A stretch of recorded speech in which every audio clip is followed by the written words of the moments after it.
drop the pirate voice. What pirate voice would that be? Wow.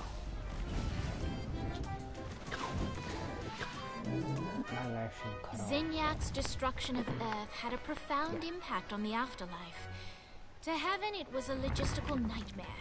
St. Peter's meticulous nature drove purgatory wait times to unbearable levels.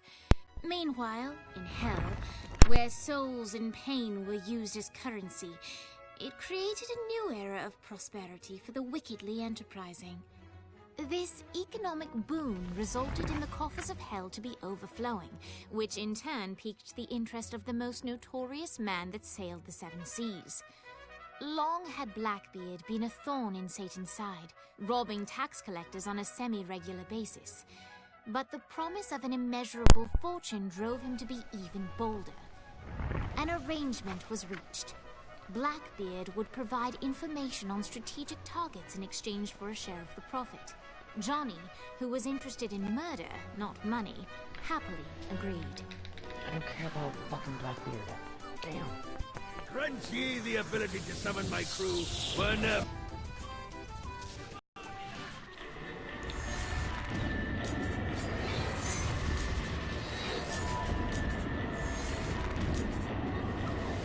God's hand. Let's do the tutorial. All right, matey. It's time for your lesson. Let's summon me favorite scurvy-riddled hellion, the Imp. Why don't you start off by summoning an imp to take out those enemies? There you go, matey. Now take down the other demon. Those little inkle biters are vicious. Now let's practice your aim.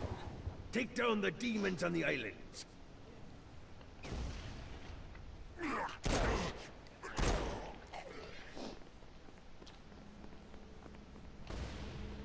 Few things are as rewarding as pressing someone into service, am I right? Now get going! There's a whole wide world waiting to be plundered.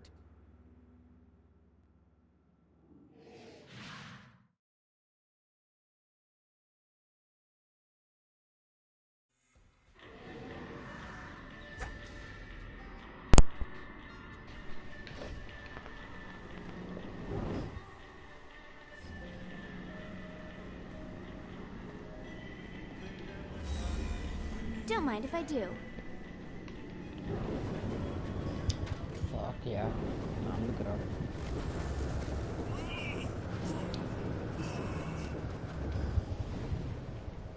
I raided a Sinterpol office and found information on where the president is being kept.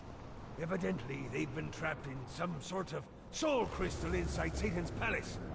Breaking in is an impossibility. Your best bet to save them is to continue to try to draw Satan out of his palace.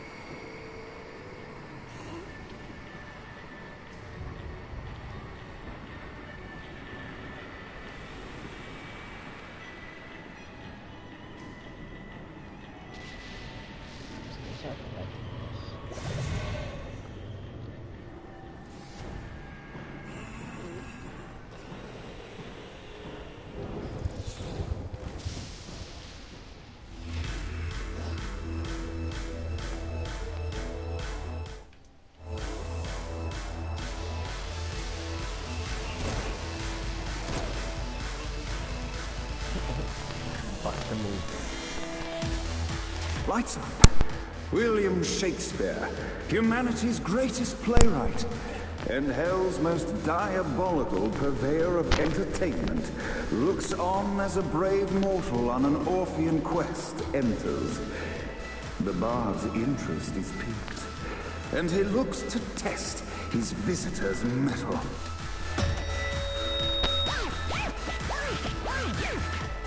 The masked tragedies were used to enemies cowering as they approached. But soon they realized that they faced a foe with courage and nobility, traits uncommon in the fires of perdition.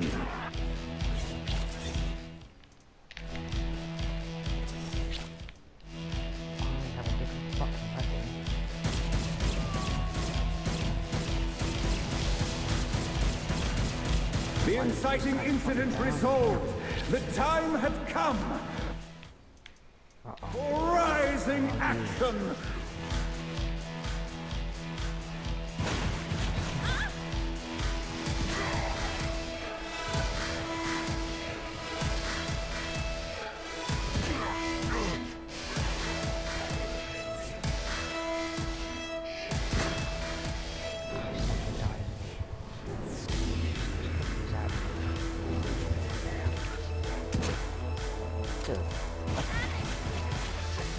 The battle raged on below, and as bullets and blood flew, the bard arched a curious eyebrow. Could this mortal be the exact thing that Shakespeare needed?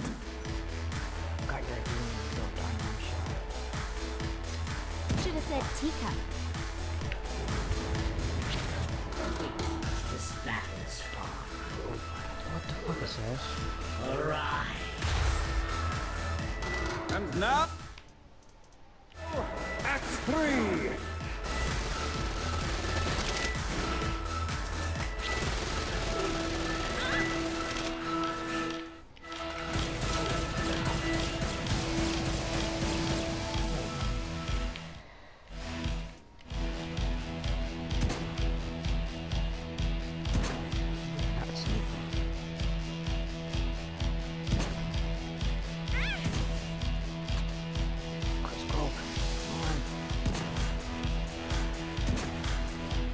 The conflict resolved, Shakespeare eagerly awaited meeting the champion that dispatched so many of his men. Undoubtedly, they were here for the bard's aid. And while happy endings were not a thing found in hell, Shakespeare always had a soft spot for comedies. In the land of the living, William Shakespeare writes of all time. However, to the denizens of hell, the bard is seen in a far different light. After selling his soul for fame and adoration, Shakespeare served in hell as Satan's spy master general.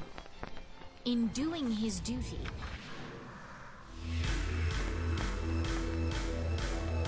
And so Shakespeare called forth the Deus Ex Machina to bestow our protagonist with the arcane power of Force Stomp.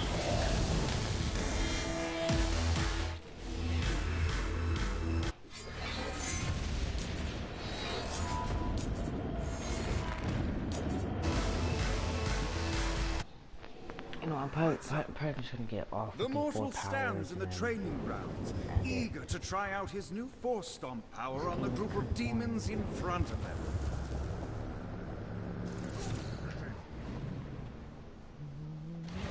Act 1, Scene 2, in which our protagonist kills more demons with Force Stomp. Burn, faggot. In which our protagonist is greeted by foul imps.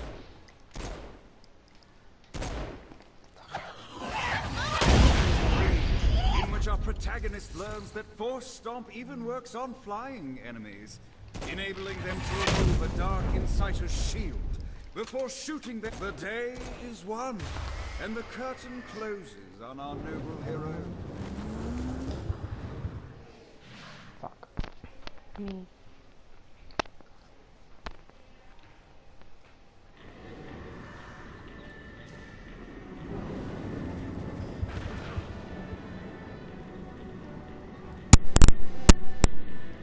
What?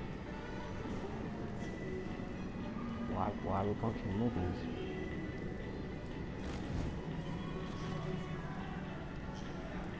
Alright, man, fuck. Well guys, I'm live streaming right here because I have to go